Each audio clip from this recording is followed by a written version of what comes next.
bisa maju kalau bannya cuma satu? Bagaimana umat Nabi Muhammad bisa maju kalau yang jauh salam tidak bersatu? Assalamualaikum warahmatullahi wabarakatuh. Waalaikumsalam warahmatullahi wabarakatuh. Alhamdulillahi rabbil alamin wa ala alihi washabbihi ajma'in. Amma ba'du.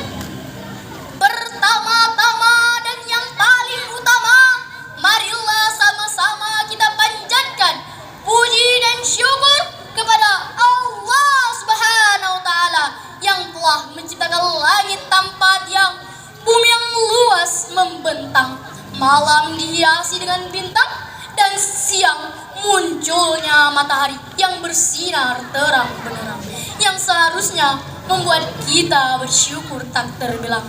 Salawat bermahkotkan salam, tidak lupa pula kita sanjung sadikan kepada seorang pejabat tidak berdasi, seorang dosen tidak berperguruan tinggi, dan seorang pemuda gurun Sahara yang lahir di tengah-tengah peradaban jahiliyah, putranya Abdullah, buah hati sayangannya Aminah, bertitulkan Habibullah dan berpangkatkan Rasulullah, yang mana oleh beliau telah meleburkan kesesatan dan mengibarkan panji-panji kebenaran.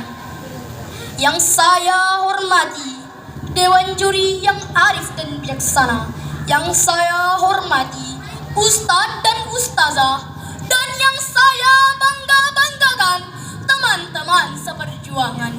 Adapun judul syarahan pidato saya hari ini adalah temukan indahnya Islam dalam bertoleransi melalui literasi.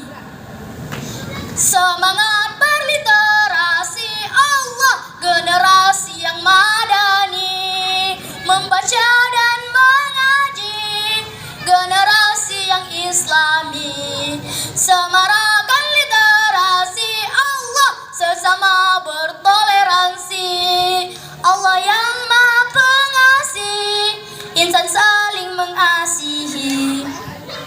Jamaah, oh jamaah, surah Al-Alaq sejatinya menginstruksikan pentingnya pengembangan daya literasi sebagai basis pembangunan peradaban.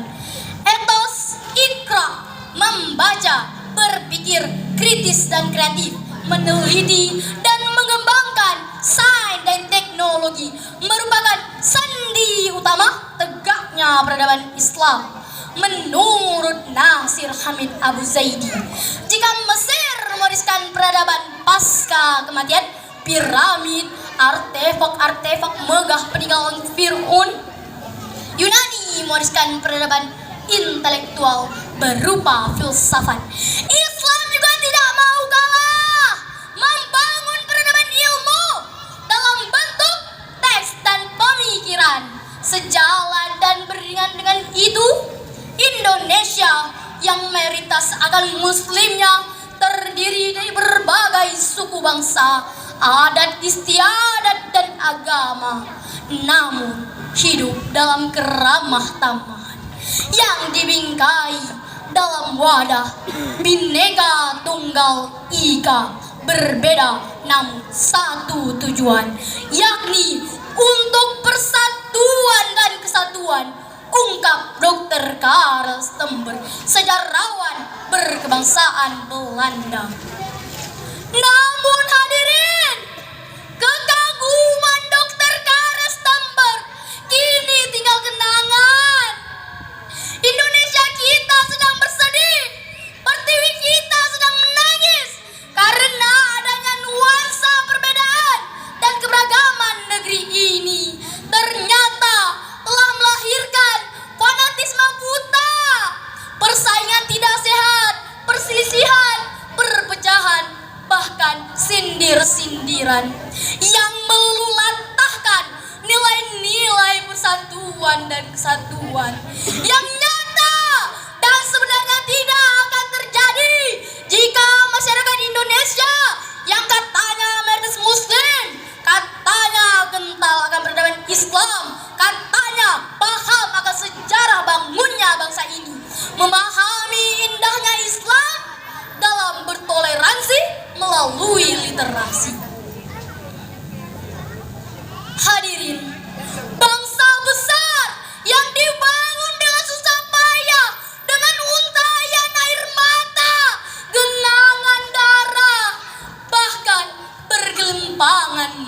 para syuhada tidak boleh porak-poranda hanya untuk kepentingan golongan semata.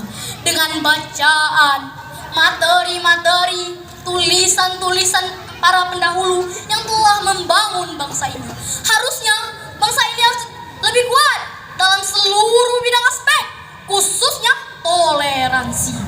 Mengingat pentingnya hal ini, bukankah Allah Subhanahu wa taala telah berfirman dalam surah Al-Hujurat ayat 13 yang berbunyi, A'udzu billahi minasy syaithanir rajim.